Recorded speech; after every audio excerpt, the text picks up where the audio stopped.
Hello and welcome to Learning Today Foundation. Today आज हम solve करेंगे 9th क्लास का एक्सरसाइज 1.1. सो देखिए फर्स्ट क्वेश्चन क्या है कि फर्स्ट क्वेश्चन है यहाँ पर is 0 is a rational number, can you write it in the form of p by q where p and q are integers and q not equal to 0. Okay, so देखिए solution of first. Answer तो इसका ये is 0 is a rational number. yes 0 is a rational number. Okay और हम इसे p by q की form में लिख सकते हैं where q not equal to 0.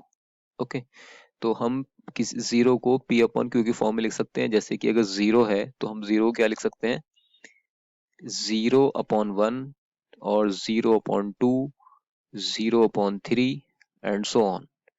तो ये जो q की p इक्वल टू यहाँ क्या हो गया 0 एंड q इक्वल टू हम रख दिया 1 2 3 लाइक दैट. बहुत सारे नंबर रख सकते हैं ऐसे ही, ठीक है. और ये निगेटिव भी हो सकते हैं q की वैल्यू.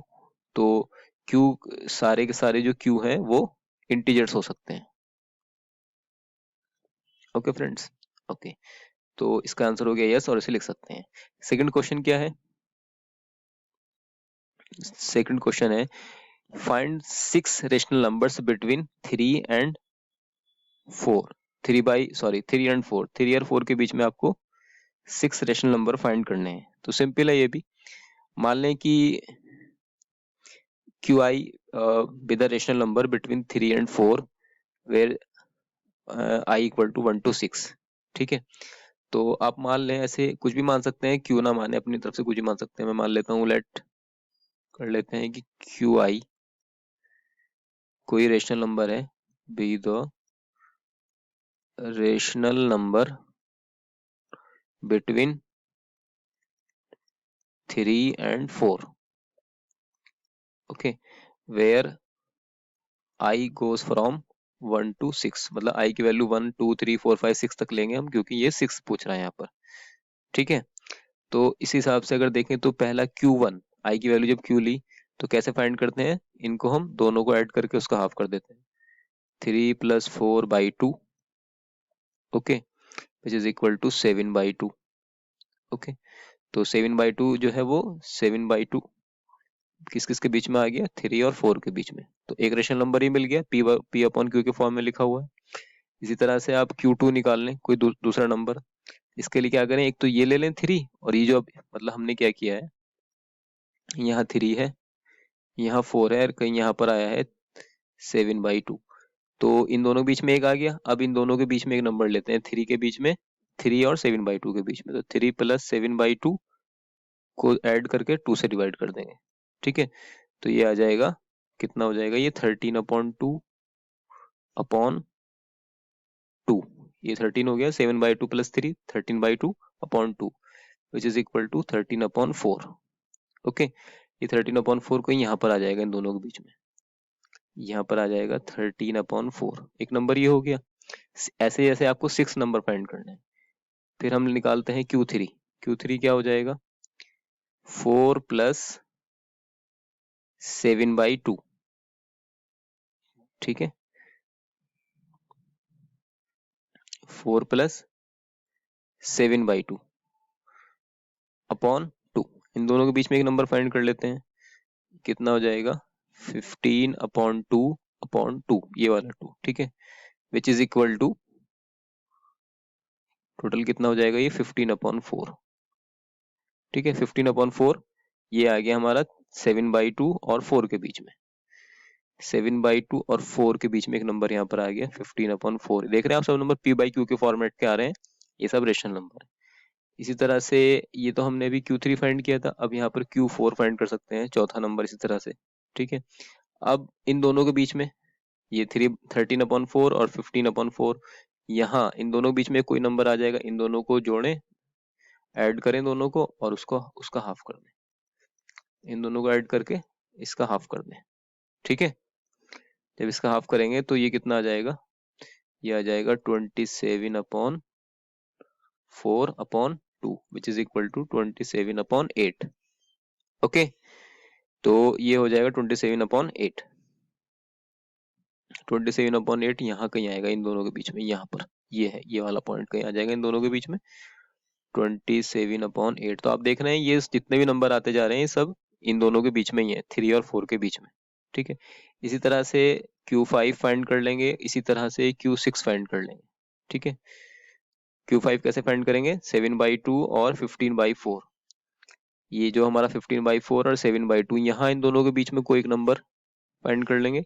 उसी तरह से फिर हम Q6 फाइंड करेंगे, मतलब 6th नंबर जो होगा उसको फाइंड कर लेंगे, 13/4 और 27/4। ये 13/4 ये है और 27/4 यहाँ पर आया था, ये 27/8 सोनी। तो इन दोनों के बीच में यहाँ पर हम एक नंबर और फाइंड कर लेंगे, इस तरह से ये 6 नंबर यहाँ पर आ जाएंगे। अब देखिए क्वेश्चन नंबर, ओके चलिए अब हम क्वेश्चन नंबर 4 की तरफ मूव करते हैं। Question number 4, okay. Question number 3 तो आप ऐसे ही कर सकते हैं जैसे आपने सेकंड किया है। क्वेश्चन नंबर 4 देखते हैं, अगर फिर भी थर्ड आपको समझ में नहीं आए तो मुझे बताएं और मैं उसको भी सॉल्व करता हूँ। फोर्थ देखिए, फोर्थ क्वेश्चन बहुत इजी है, कह रहा है state whether the following statement are true और false, give reason for your answer. Every natural number is a whole number, is it true और not? Every natural number is a whole number, ये true है। First वाला हम यहाँ पर करते हैं, फोर्थ का फर्स्ट पार्ट ये कह रहा है कि every natural number is a whole number, ये क्या है स्टेटमेंट, ट्रू है। Collection of all natural number and zero is called the whole number. भाई होल नंबर क्या होते हैं, सारे नेचुरल नंबर और उसमें हम एक जीरो को भी शामिल कर लेते हैं, तो ये बन जाते हैं होल नंबर। ठीक है, होल नंबर और नेचुरल नंबर बस इतना डिफरेंस है कि नेचुरल नंबर में जीरो नहीं होता है। अगर नेचुरल नंबर होते हैं जो 1 2 3 4 5 यहाँ से स्टार्ट होते हैं, और होल नंबर वो होते हैं जो जीरो से स्टार्ट होते हैं, 0 1 2 3 4 5, बस इसमें नेचुरल नंबर में जीरो नहीं होता है। तो इसलिए फर्स्ट कह रहा है कि every natural number is a whole number, इसलिए ट्रू है, जितने भी नेचुरल नंबर हैं वो होल नंबर होते ही होते हैं। सेकंड है every integer is a whole number, false. Integers, second है फॉल्स। क्यों है फॉल्स, इंटीजर अलग होते हैं और ये whole number, every integer is a whole number, ये कोई जरूरी नहीं है कि जितने इंटीजर्स हैं वो सभी होल नंबर हो, क्योंकि इंटीजर्स तो निगेटिव भी होते हैं। इंटीजर्स जो होते हैं, इंटीजर्स में तो सभी नंबर आते हैं निगेटिव, -2 -1 0 1 2 3 एंड सो ऑन, इधर से भी निगेटिव सारे नंबर आ जाएंगे। लेकिन होल नंबर तो सिर्फ वो आते हैं जो जीरो से स्टार्ट होते हैं। ये कह रहा है कि जितने इंटीजर्स हैं वो सभी होल नंबर है, तो इसलिए फॉल्स हो गया। थर्ड देखिए, इसका थर्ड पार्ट क्या है, थर्ड पार्ट कह रहा है कि every rational number is a whole number, every rational number is a whole number, ये भी फॉल्स है, ये भी हो गया false. Every rational number, rational number जो होते हैं वो P/Q के फॉर्मेट में होते हैं। ठीक है, every rational number is a whole number, ये जरूरी थोड़ी ये होल नंबर हो, P/Q, P/Q का मतलब कहीं लिखा है मान लिया 2/3, ये कैसा है, रेशनल नंबर है, ये तो एक रेशनल नंबर है ना, लेकिन ये होल नंबर नहीं है। होल नंबर तो ऐसे होते हैं जो 0 1 2 3 4 5 टाइप के होते हैं, जो होल होते हैं, पूरे पूरे नंबर होते हैं, लेकिन इसमें तो फ्रैक्शन भी आ रहे हैं, P/Q के फॉर्मेट आ रहा है, तो इस वजह से ये भी हो गया फॉल्स। तो थर्ड भी फॉल्स हो गया, सेकंड भी फॉल्स हो गया एंड फर्स्ट इसका ट्रू हो गया। ये 4 क्वेश्चन थे हमारे पास एक्सरसाइज 1.1 में, और क्वेश्चन 2 एंड 3 तो सेम है, आप कर सकते हैं, कोई इसमें ज़्यादा डिफरेंस नहीं है। अगर फिर भी आपको प्रॉब्लम है तो मुझे बताएं, मैं आपको इसको समझा दूंगा इजिली करके। Okay, okay, thank you so much.